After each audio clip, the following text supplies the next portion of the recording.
एक सनकी आशिक के लाल डायरी के वो 15 पन्ने जिसने बिहार के साथ साथ पूरे हिंदुस्तान को झकझोर कर रख दिया। एक सरफिरे आशिक की वो बदनाम दास्तां। तारीख 20 नवंबर। सुबह का वक्त, जिस समय पूरा बिहार छठ महापर्व मना रहा था। लोग उगते सूर्य को अर्घ्य दे रहे थे। ठीक उसी समय एक सिरफिरे आशिक ने एक परिवार की तबाही की कहानी लिख डाली।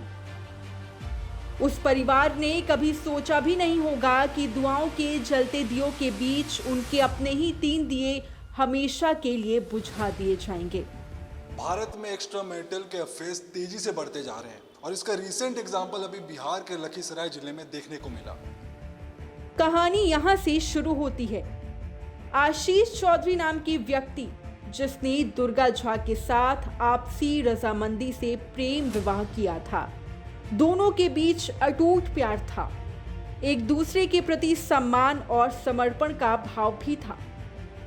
जिंदगी खुशनुमा थी।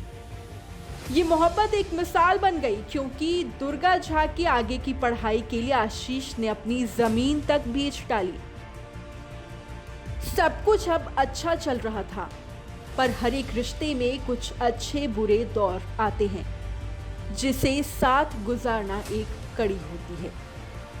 शायद किस्मत को अब कुछ और ही मंजूर था, इसलिए ये कड़ी किसी वजह से यहाँ पर टूटती है और दोनों के बीच में दूरियां शुरू हो जाती हैं। एक वक्त के बाद दोनों एक दूसरे से अलग हो जाते हैं। फिर दुर्गा झा पटना में ही एक ज्वेलरी शोरूम में काम करने लग जाती है।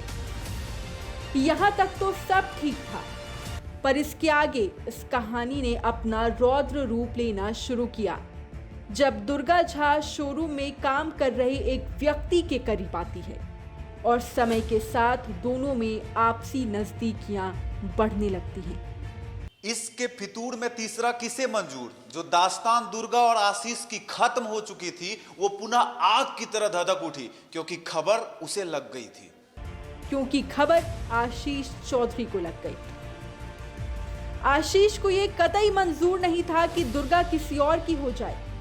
उसने पहले दुर्गा को समझाया, लेकिन जब वो नहीं मानी तो उसने बदला लेने की ठानी।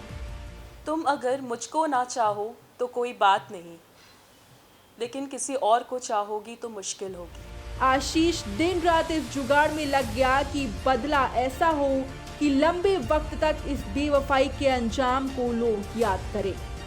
उसने अपने दोस्तों के साथ इसका जिक्र किया और एक ऐसी खौफनाक साजिश रची जिसकी चर्चा बिहार के लोगों के हर जुबान पर है। आशीष चौधरी ने छठ पर्व की समाप्ति के उपरांत सुबह करीब 7:30 पौने 8 बजे छठ घाट से अर्घ देकर लौटने के बाद ये गोलीबारी की घटना दुर्गा झा के घर के समीप की गई है। इस गोलीबारी की घटना में कुल 6 लोगों को गोली लगी थी, जिसमें अभी तक दुर्गा झा लड़की का देहांत कल पटना में हुआ है और उसके जो 2 भाई थे, चंदन झा और राजनंदन झा, इनकी घटनास्थल पर मृत्यु हो गई थी। 20 नवंबर की वो सुबह, जिला लखीसराय। बदले की आग में गोली की गूंज से लखीसराय दहल उठा। आशीष ने दुर्गा के परिवार को अपना निशाना बनाया। जहां आशीष चौधरी नाम के एक व्यक्ति ने अपने कुछ साथियों के साथ मिलकर एक परिवार के 6 लोगों पर अंधाधुंध फायरिंग की। जांच के दौरान पता चला कि इस कहानी में आशीष ही नहीं, बल्कि उसके कई दोस्त भी शामिल हैं, जो षड्यंत्र को अंजाम तक पहुंचाने में लगे हुए थे। आशीष का एक जिगरी दोस्त, जिसका नाम राजन पासवान उर्फ समीर है, वो इस घटना का मास्टरमाइंड निकला। दुर्गा की हर गतिविधियों पर उसकी नजर थी और हर एक मिनट की जानकारी वो आशीष तक पहुंचाया करता था। आशीष ने इस बेवफाई के किस्से को अपने डायरी के 15 पन्नों में संजो कर रखा था, जो बाद में पुलिस तफ्तीश में पता चला कि कैसे वो दुर्गा के साथ मानसिक तौर पर प्रताड़ित हो रहा था।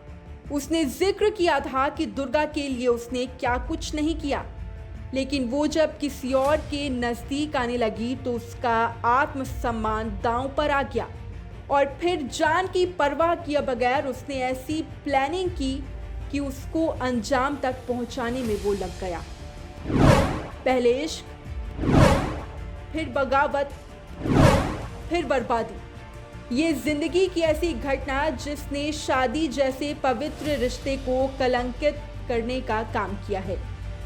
इस कहानी में इश्क शब्द का प्रयोग भी नागवार गुजरता है, क्योंकि अंजाम प्रेम नहीं बल्कि आतंक से संबंध रखता है। इस घटना में अब तक पुलिस ने समीर पासवान को गिरफ्तार किया है। वहीं कहा गया है कि इस कारनामे को बर्दाश्त नहीं किया जाएगा।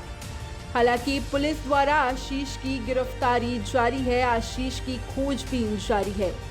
इस घटना से जुड़ी पिस्टल, हथियार और अन्य संलिप्त अपराधियों के लिए भी पुलिस की जांच जारी है, पुलिस की तलाश जारी है। दोस्तों, फिर भी ऐसा कदम हमारे समाज और मानवता के लिए हमेशा घातक माना जाएगा। आज के इस वीडियो में बस इतना ही। बाकी के खबरों के लिए आप देखते रहिए 99 न्यूज़।